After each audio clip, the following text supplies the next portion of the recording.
Dave Kerwin. I'm on the John right now. I'm like totally like sitting on the John. I'm like in the bathroom and I'm like like debate philosophy and the Bible and stuff. It's gonna be freaking cool.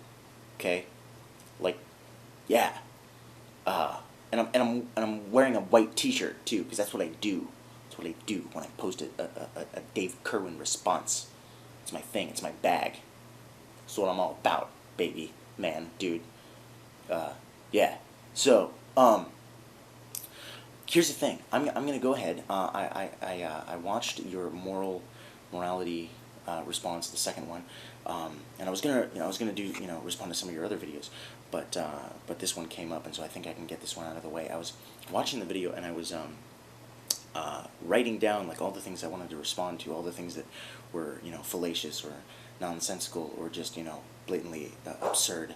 But I realized that would be getting off track. That's not the point. The point is, the point that I wanted to illustrate is that what you accept and reject as moral precepts is not based on the Bible, but in fact, what you accept and reject in the Bible is based on your moral precepts. And that's what I wanted to point out, whether there is a God or not, whether there is an objective morality or not. And so here's what I'm going to do. I'm going to go ahead. All I'm going to do, if anybody else out there, if any other atheist or non-Christian wants to rebut some of the other fallacies that you made in your video, that's cool. But I just want to quote you a couple of times in order to illustrate that even your own arguments, even your own thoughts, validate my point further and further and further. Okay, here's the first. You say that I was taking an extreme opinion from one chapter and using it to say that it's the sum total of what God says a husband and wife should do. Why do you call it an extreme opinion, Dave?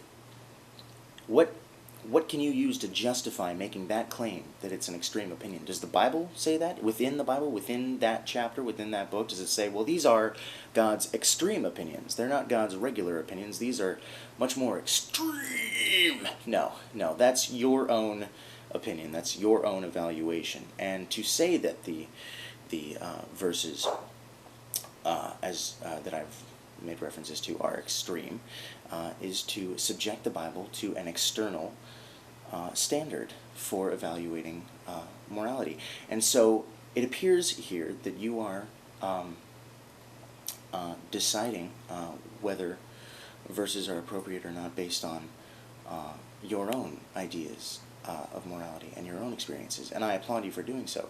You even go on to admit, you say that from those same books and from those same chapters, some things apply across the board in my opinion, that being your opinion, and some things may not. Well, once again, you are blatantly, shamelessly admitting that you cherry pick from the Bible. Now, I'm imagining, it would be presumptuous of me to just assume, but I'm imagining that you are not a biblical scholar, and I'm imagining that you don't really have any educated reason for within one chapter choosing to accept one moral precept and choosing to reject another. So I really am assuming that you are basing those opinions off of real life experience and real human suffering and real human happiness, and for that I applaud you, because if you did actually adhere to every moral standard provided by the Bible, you would probably be a horrible human being.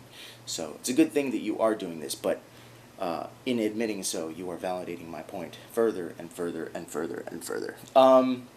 Let's go on. You say that the reason you know God's moral code is beneficial is because it's worked for you in real-life decisions on anything.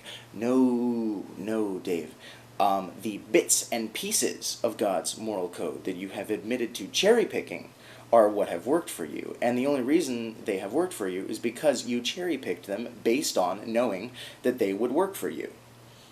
You have rejected the ones that don't make sense. You have rejected the ones that you intuitively can decide are not going to be helpful or are not going to be beneficial to the grand cause of human happiness.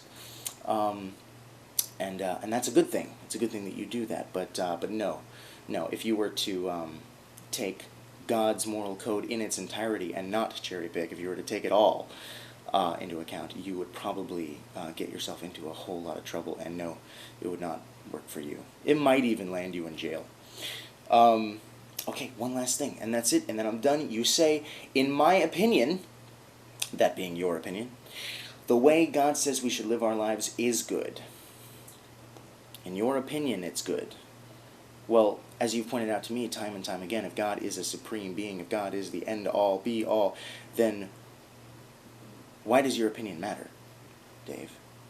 Why do you have any grounds for deciding whether God's standards are good or bad? What standard are you using to assess that? What is your method? What is your reasoning for detecting a good moral standard and a bad moral standard? It appears time and time again that you use outside, external moral standards to evaluate what in the Bible is good, what in the Bible works, what in the Bible is productive and helpful and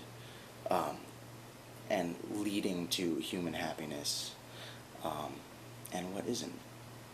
And that's a good thing. But thank you for proving my point. Now I'm just gonna go ahead and finish up in here.